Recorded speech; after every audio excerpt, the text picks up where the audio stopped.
Mám tu takúto posteľ od Best Buyu a nemusíte sa vôbec báť. Niekedy sa stane, že po čase sa povolí zvar. Teraz vám ukážem, ako vlastne nájsť únik. Ako máte možnosť vidieť.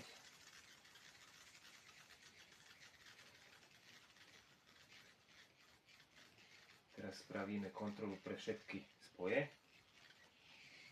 Keď si ju takto len nakloním a s mydlovou vodou, proste po tých kanálikoch, keď prejdem, tak buď sa objavia bublinky, alebo nie.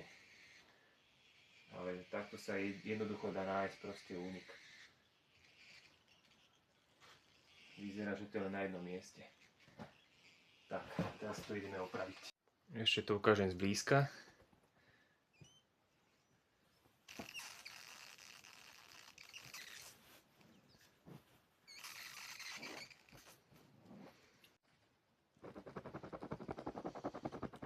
Miesto si takto oškriapkám s markirovými nožničkami.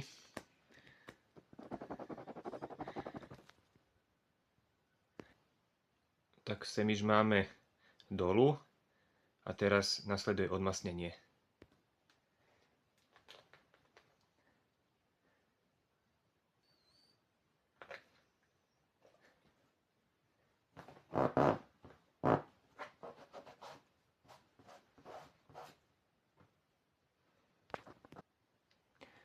Spravím si malé kolečko z PVC, ktoré zodpovedá danej diere. A použijem lepidlo, kvapku lepidla. Takto krásne rozotriem.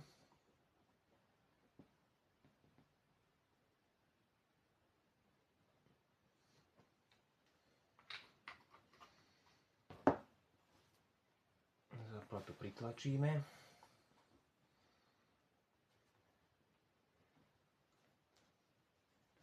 A teraz sfúknem posteľ.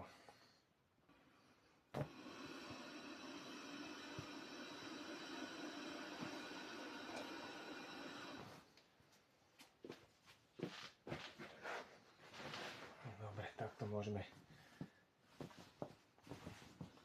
zatlačiť poriadne.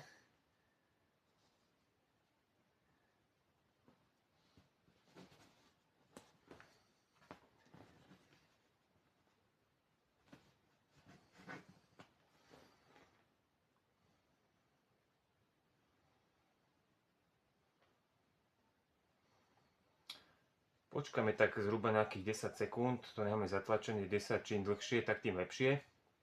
10-20 sekúnd a lepidlo musí vyzrieť aspoň tak 2 hodiny minimálne. Najlepšie je to fúkať až na druhý deň, keď je to lepidlo úplne dozreté.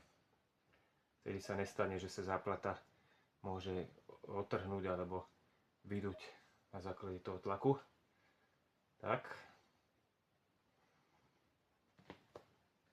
Teraz, ak je možné vidno, tak sa nevytvorili žiadne bublinky v okolí tej záplaty. Proste lepidlo prilnulo na PVCčko a takto počkáme.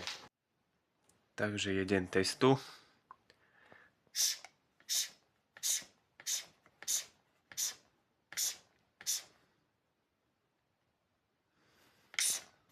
Vyzerá, že sa to podarilo.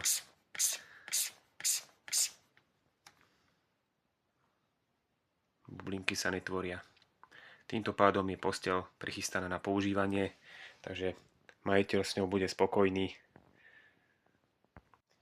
Výhodou je, akýkoľvek typ nafúkovacej postele sa dá veľmi ľahko umyť navlhčenou handričkou a je to ozaj easy.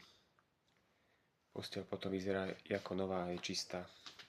Tento tlak, čo tu je ešte z toho skúšania, a záplata, ktorá je tam nalepená, tak vydrží minimálne 5 rokov. Taktiež je si dobre dať pozor, aby sa posteľ neprefúkla, aby bola dostatočne mäkká, pohodlná na ležanie a nesmie byť úplne tvrdá. Takže asi tak.